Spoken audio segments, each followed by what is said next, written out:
복음을 영화롭게 하는 사랑의 공동체, 우리 진흥교회 성도 여러분, 우리 같이 사도신경 하시겠습니다.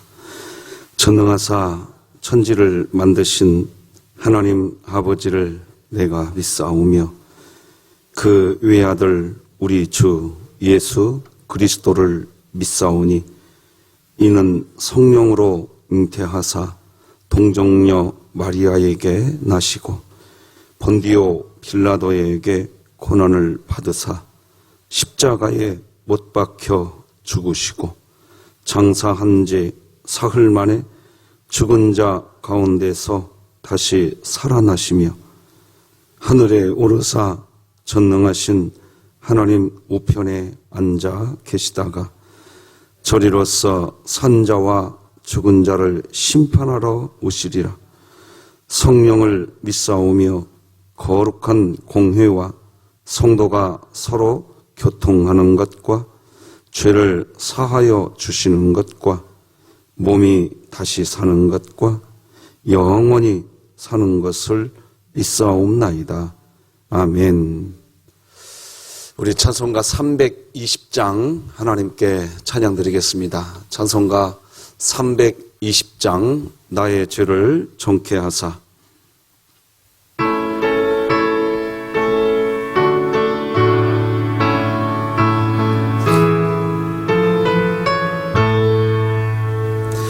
나의 죄를 정케 하사 주의 일꾼 삼으신 구세주의 넓은 사랑 항상 찬송합니다. 나를 일꾼 삼으신 주 크신 능력 주시고 언제든지 주 뜻대로 사용하여 주소서. 내게 부어 주시려고 은혜에 비하신 주 주의 은혜 채워주사 능력 있게 하소서. 나를 일꾼 삼으신 주 크신 능력 주시고 언제든지 주 뜻대로 사용하여 주소서. 죄의 짐을 풀어주신 주의 능력 크도다. 나를 피로 사신 예수 내 맘속에 오소서. 나를 일꾼 삼으신 주 크신 능력 주시고 언제든지 주 뜻대로 사용하여 주소서.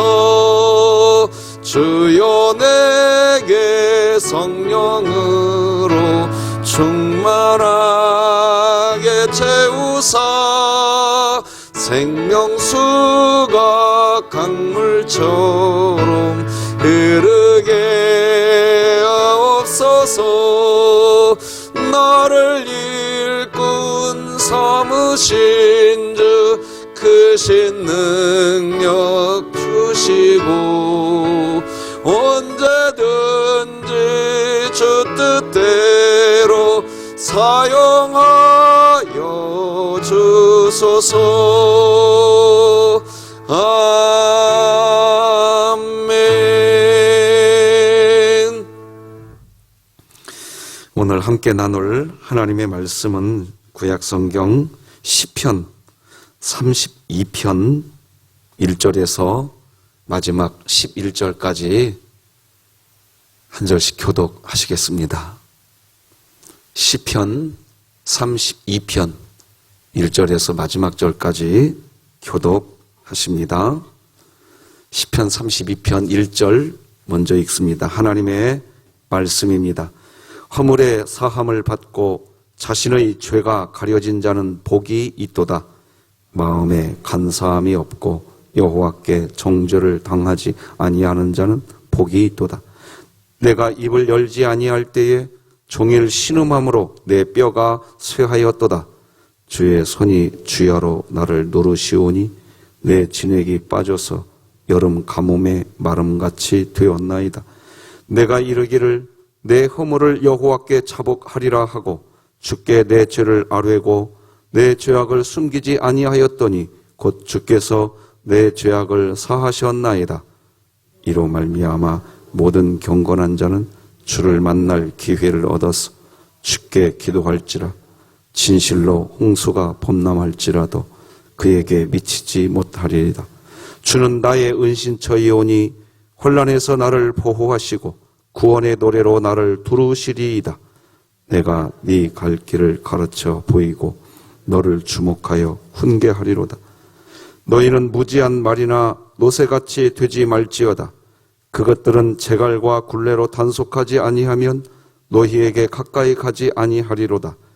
악인에게는 많은 슬픔이 있으나 여호와를 신뢰하는 자에게는 인자하심이 두루리로다. 함께 읽겠습니다. 너희 의인들아 여호와를 기뻐하며 즐거워할지어다. 마음이 정직한 너희들아 다 즐거이 외칠지어다. 아멘. 광고 먼저 드리겠습니다. 어제도 말씀을 좀 드리고 부탁을 드렸는데 우리 원희수 집사님 위해서 꼭 좀 기도 좀 부탁드리고요. 더불어서 우리 김문희 집사님 심장이 너무 좋지 않는 상태에 많이 힘들어하고 있습니다. 꼭 좀 기도를 부탁드리겠습니다. 오늘은 의인은 죄 없는 자가 아니라 죄 용서받은 자, 이런 제목으로 하나님 말씀 나누겠습니다. 여러분, 누가 의인일까요? 누가 경건한 사람일까요, 여러분? 사실 누가 의인인가? 이 질문. 누가 경건한 사람인가? 라고 하는 이 질문을 정말 구체적으로 질문하면 이 세상에 있는 누구도 사실 대답할 수 없습니다.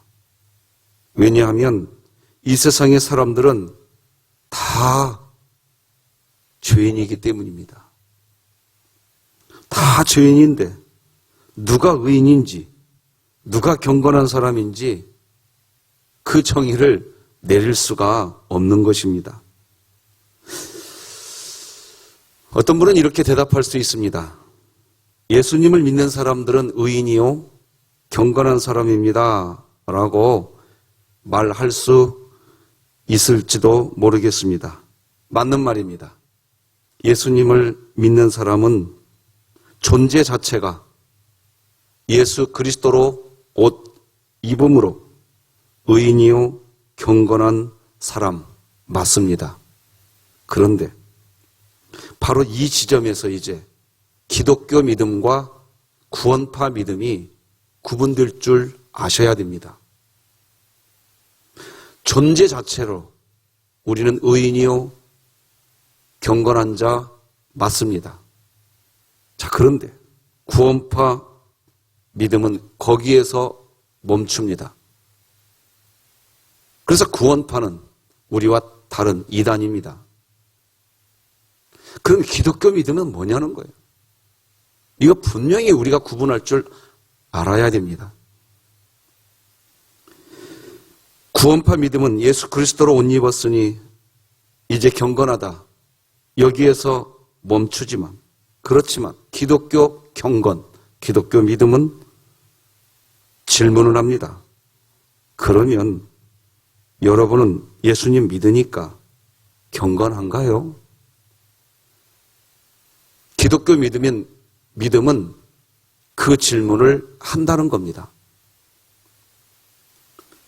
그리고 이 질문에 만약 여러분이 경건하고 의인이라고 이야기할 수 있다면, 경건하고 의롭게 살고 있다면 왜 무슨 이유로 여러분은 스스로 자신이 경건한 사람이요 의인의 삶을 살고 있다고 그렇게 생각하는지 또 물어야 됩니다.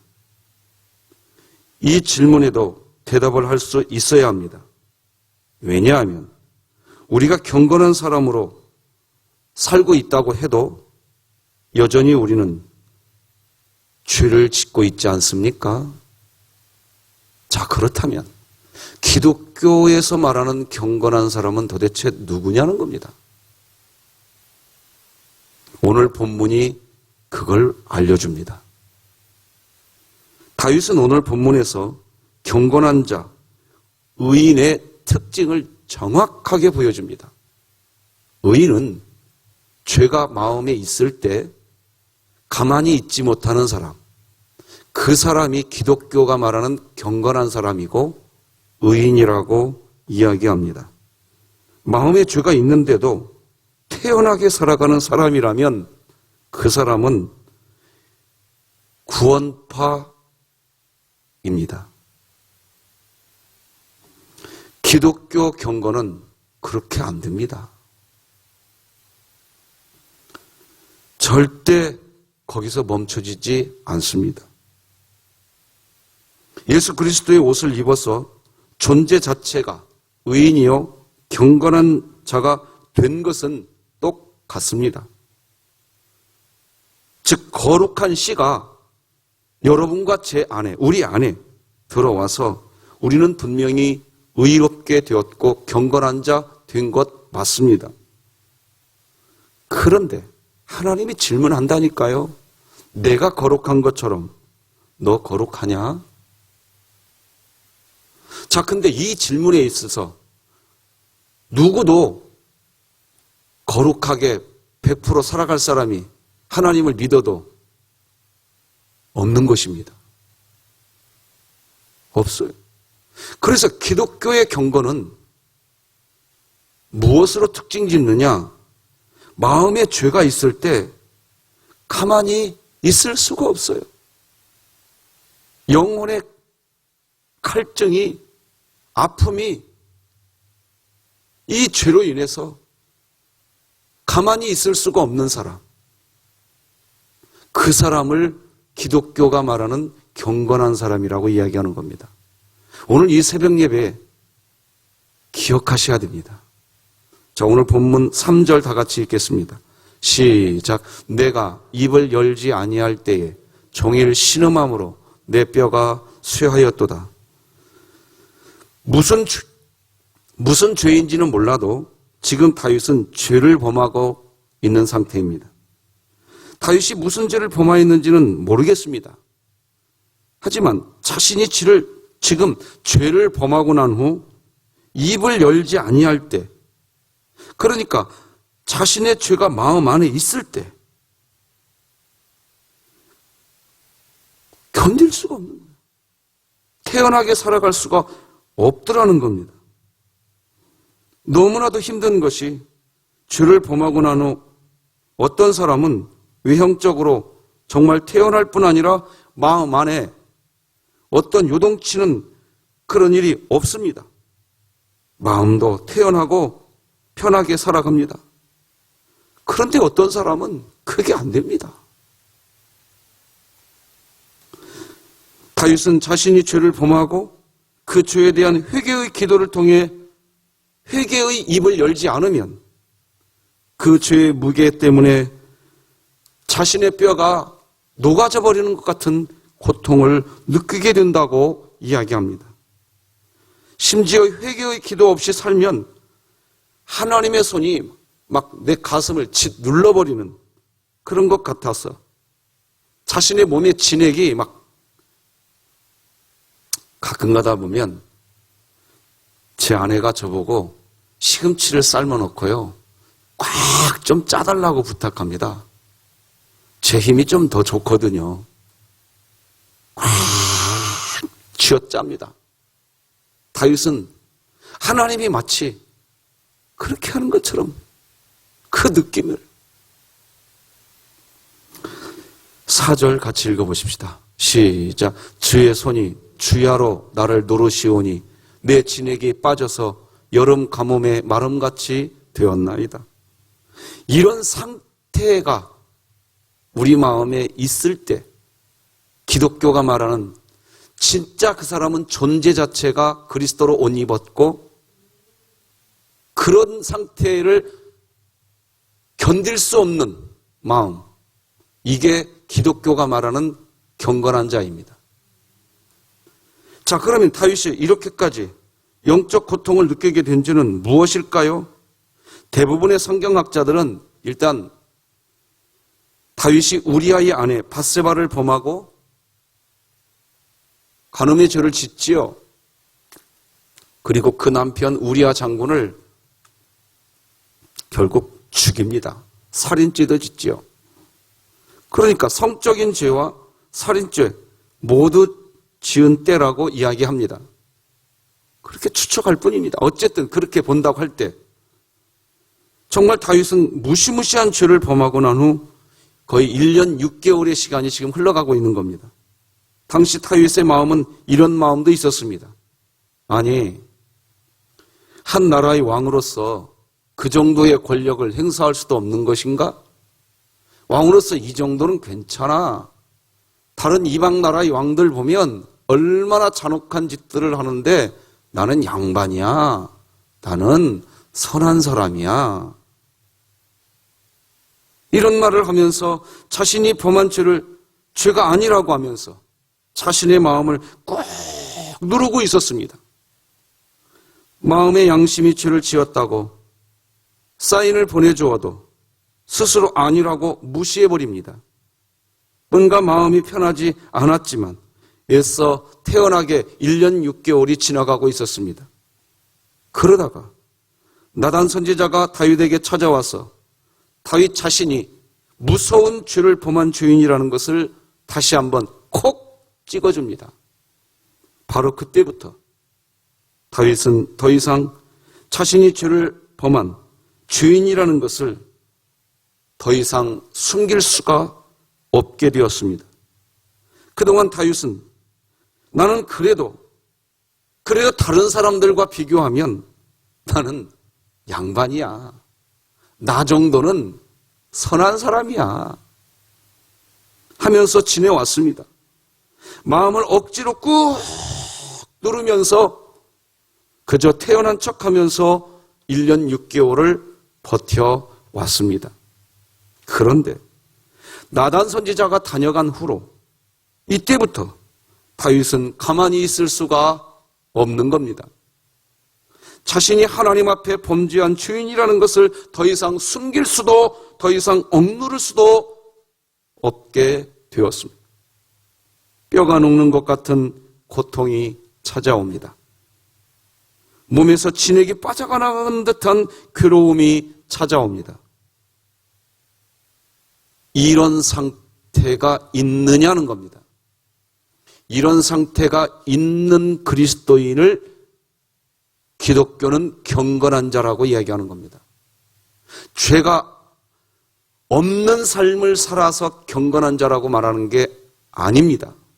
기독교의 경건은 이런 상태가 있느냐는 겁니다. 한 나라의 왕으로서 왕의 의자에 앉아 있지만 그 자리가 다윗에게 행복을 주지 못합니다. 그저 자신이 범한 죄 문제 앞에서 씨름하는 죄인일 뿐입니다. 바늘방석에 앉아 있는 듯한 상황입니다. 바로 이것이 경건한 자, 의로운 자를 결정짓는 기독교의 특징입니다. 경건한 사람은 이런 사람입니다. 죄를 범하고 난 후 그것을 숨겨놓고 그냥 앉아 있을 수가 없습니다. 태연하게 살아갈 수가 없습니다. 많은 사람들은 교회에서 일 잘하는 것, 어떤 성과를 내는 것, 그것이 경건한 자, 의인인 특징인 줄로 아는데, 그리고 그렇게 살아가면 성경은 그 사람을 바리새인이라고 이야기합니다. 성경에서 그런 삶이 경건한 삶이라고 설명한 적은 단 한 번도 없습니다. 오히려 그 반대입니다. 일을 하지 못해도 자신의 죄 문제 때문에 괴로워서 견딜 수 없는 고통을 호소하는 그런 그리스도인, 그런 그리스도인이 경건한 자이고 의인이며 결국에는 그 죄를 하나님으로부터 사함받기 위해 기도하고 또 하늘의 평강을 다시 체험하는 사람, 그런 사람이 성경이 말하는 복 있는 사람입니다. 1절 다 같이 읽겠습니다. 시작. 허물의 사함을 받고 자신의 죄가 가려진 자, 우리 기억해야 합니다. 여러분 만약에 여러분 마음속에 죄를 가지고 있는데도 교회에 와서 태어난 척하면서 앉아 계신다면 참 죄송하지만 보통 문제가 아닙니다. 저는 현대 조국교회가 정말 다시 되돌아보아야 할 게 있다면 하나님께 예배드리러 나오신 성도님들의 얼굴이 오늘날 어떻게 보면 너무 지나치게 너무 밝은 모습은 아닌가 하는 생각을 가끔씩 해봅니다. 하나님의 은혜를 받고 하나님의 은혜 때문에 즐겁고 하나님의 은혜 때문에 얼굴이 밝은 것이야 누가 뭐라고 하겠습니까? 그렇게 되어야지요. 예수님 앞에 자신의 모든 죄를 용서받고 죄 사함의 기쁨이 가득해서 즐거워하고 밝은 얼굴로 웃음을 짓는 그런 얼굴이라면, 그렇다면 좋은 일이요, 칭찬할 일이요, 함께 기뻐할 일입니다. 행복입니다. 그런데 그게 아니라는 겁니다. 시편 14편에서 성경은 의인은 없나니 하나도 없다라는 말을 하면서 이 세상에 살고 있는 사람들은 다 치우쳐져서 죄를 범하고 있는 세상이라고 설명합니다. 시편 14편 3절입니다. 다 치우쳐 함께 더러운 자가 되고 선을 행하는 자가 없으니 하나도 없도다. 다 치우쳐 함께 더러운 죄를 마구마구 범하면서 살아가는 그런 세상에서, 그 세상 안에서 함께 어깨를 나란히 하고 그렇게 죄를 짓는 사람들과 함께 더러운 세상에서 많은 시간을 보내면서, 그러면서 일주일 동안 내 손이 더러워지지 않는다고 자부할 사람이 몇 사람이나 될까요?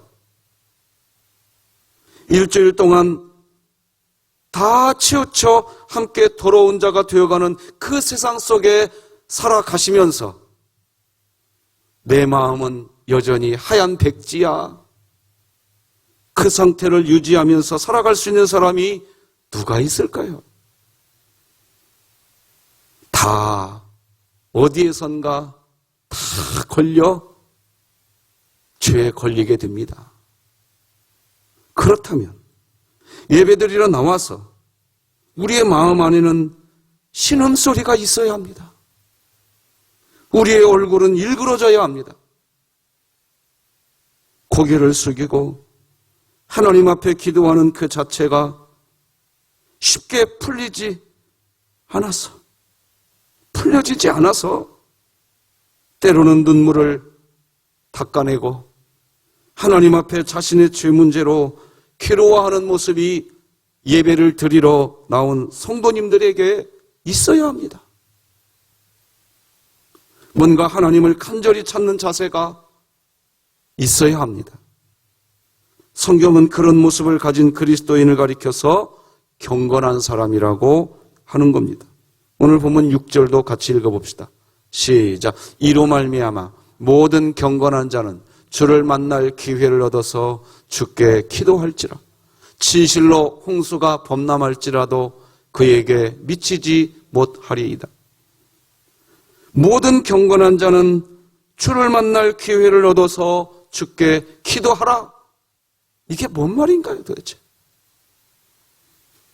주님을 만날 기회를 얻어서 주께 기도하라. 즉 예배당에 예배드리러 나온 시간은 주님을 만날 기회입니다. 그렇다면 주께 기도하라는 말은 무슨 말이지요? 그때 그런 죄의 문제를 앞에 두고 고개를 들지 못하고 드리는 기도의 시간, 그런 시간을 가진 사람이 바로 기독교 성경이 말하는 경건한 자, 하나님이 찾는 자요, 복 있는 자인 것입니다. 그런데 주일날 예배당에 나와서 제일 먼저 이 죄의 문제를 해결하지 않고서는 얼굴에 미소를 머금을 수가 없는데 그저 태어납니다. 태어난 정도가 아니라 더 심하게 나갈 때도 있습니다. 죄에 대해서 너무 간과해버립니다. 왜 한국 조국교회가 지금 세상으로부터 이렇게 조롱을 받고 있습니까? 코로나19 사태로 한국 사회 전체가 다 힘든 시간을 보내왔고 지금도 보내고 있다고 한다면 교회도 이 세상 못지않게 힘든 시간 함께 지내왔습니다. 그런데 왜 교회가 세상으로부터 이렇게까지 화살을 받고 있나요? 이유는 예배드리러 나오는 사람들이 경건한 사람들이 아닙니다. 그저 자기 은혜만 간구합니다. 교회 나올 때 내 사업 도와주는 하나님 만나러 오고, 교회 나올 때 내 자식 잘 성장하도록 도와주는 하나님만 만나러 옵니다. 경건한 자가 없습니다. 무당집에 가는 것과 무슨 차이가 있냐는 겁니다. 우리가 살펴볼 일입니다. 예배드리러 나온 사람들이 경건한 사람들이 아니에요. 회개하는 소리가 별로 들리지가 않습니다. 태어납니다. 그러면서 세상이 다 그런데 그렇게 이야기합니다. 심지어 성경을 좀 알고 있다고 하지만 제대로 된 성경 지식이 아니라 구원파 이단적 신앙을 가진 분들은 구원파 주장과 동일한 말을 이렇게 합니다. 아니, 우리는 다 죄 용서 받았는데 새삼스럽게 무슨 회개고 눈물이고 왜 야단인가? 예수님 믿고 다 용서 받았는데 라고 이야기합니다. 바로 여기에서부터 기독교가 정말 이상한 종교가 되어버렸습니다. 우리가 정말 경건한 그리스도인이기를 원한다면 하나님 앞에 나올 때마다 내 마음의 죄 때문에 무엇인가 억눌려지는 죄책감 때문에 우리의 얼굴이 하나님을 향하여서 일그러져 있어야 합니다. 그러면서도 하나님 앞에 얼굴을 들 수 없는 고통을 느껴야 합니다. 나도 모르는 사이에 죄에 대한 신음소리가 나야 하고 눈물이 흘려져야 합니다. 그런 사람들이 모인 모임, 그 모임이 바로 교회인 겁니다. 그런 하나님의 백성들, 그런 그리스도인들이 모인 모임만이 할 수 있는 노래가 있습니다. 그게 바로 오늘 본문 7절로 11절입니다. 읽어드리겠습니다. 주는 나의 은신처이오니 환난에서 나를 보호하시고 구원의 노래로 나를 두르시리이다. 내가 네 갈 길을 가르쳐 보이고 너를 주목하여 훈계하리로다. 너희는 무지한 말이나 노새같이 되지 말지어다. 그것들은 재갈과 굴레로 단속하지 아니하면 너희에게 가까이 가지 아니하리로다. 악인에게는 많은 슬픔이 있으나 여호와를 신뢰하는 자에게는 인자하심이 두르리로다. 너희 의인들아 여호와를 기뻐하며 즐거워할지어다. 마음이 정직한 너희들아 다 즐거이 외칠지어다. 다시 7절 말씀을 한 번 더 보십시오. 그런 죄에 대해서 얼굴이 일그러지고 죄에 대해서 눈물이 흘려진 사람만이 할 수 있는 기도가 7절인 겁니다. 주는 나의 은신처요 나의 환난에서 나를 보호하시는 구원의 노래다. 그런데 앞에 있는 1절과 6절, 1절에서 6절은 다 지우개로 지워버리고 교회에 오면 7절만 이야기합니다. 앞에 있는 경건한 자의 특징은 다 사라져버리고 무당집에 왔는지 점집에 왔는지 7절만 이야기합니다. 그러니 한국 조국교회가 이렇게 되고 있는 겁니다. 말씀 맺겠습니다. 한 번도 죄를 짓지 않는 사람이 의인이고 경건한 사람이라면 이 세상에는 단 한 사람도 경건한 사람은 존재할 수 없습니다. 왜냐하면 다 죄를 범하면서 살아가는 연약한 죄인이기 때문입니다. 그런 의미에서 우리는 죄 곧 나 곧 죄. 그러면 누가 의인이고 누가 경건한 그리스도인일까요? 죄가 없어서가 아닙니다. 경건한 사람은 의인은 그렇게 큰 죄를 범하였는데도 죄를 용서받은 사람입니다. 하지만 나는 죄인인데 예수님 때문에 죄 용서받았어 라고 고백은 하는데 죄 용서를 통한 설명할 수 없는 감격이 무엇인지, 죄 용서받은 기쁨의 감격이 무엇인지 모르는 구원파적 죄 용서로서는 경건한 사람이라고 할 수 없습니다. 자신이 범한 죄가 얼마나 무겁고 무서운지를 아는 마음 때문에 예배당에 나와서 고개를 들지 못하고 감히 하나님을 바라보기가 힘든 마음, 그런 마음 때문에 죄 용서받기 위한 일그러진 얼굴을 가진 그리스도인이 바로 참다운 의인이고 경건한 그리스도인입니다.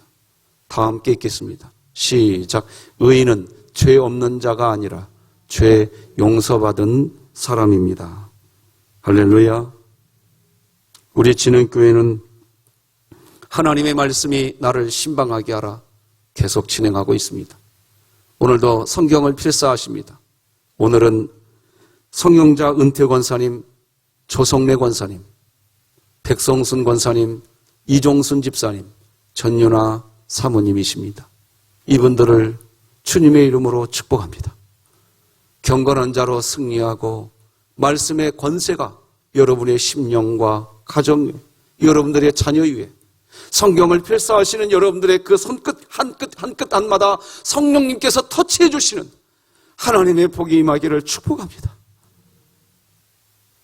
우리 진흥교회 코로나19가 다 끝날 때까지 이 또한 다 지나가리라 소망 가지고 매일매일 하나님의 말씀으로 신방받는 2020년 다 한 해가 가기 전까지 예배 참석 한 번 더 하기에 운동에 참여하면서 한 걸음이라도 하나님 앞에 더 진보되어지는 믿음의 삶을 살기 위해서 몸부림치는 우리 진흥교회 되기를 간절히 소망합니다. 기도하십시다. 하나님 아버지 감사합니다. 누가 경건한 자요? 누가 의인인가? 오늘 우리에게 성경의 가르침을 주시니 감사합니다. 하나님, 경건한 자로 살게 하여 주시옵소서. 하나님 앞에 의로운 자로 살게 하여 주시옵소서. 하나님, 나의 죄 때문에 눈물을 흘린 적이 언제인지 내 죄를 움켜쥐면서 하나님, 나를 용서하여 달라고 침상을 적신 지 언제인지 까마득히 잊어버리고 있었다면 오늘 이 예배가 나단 선지자가 되게 하여 주시옵소서.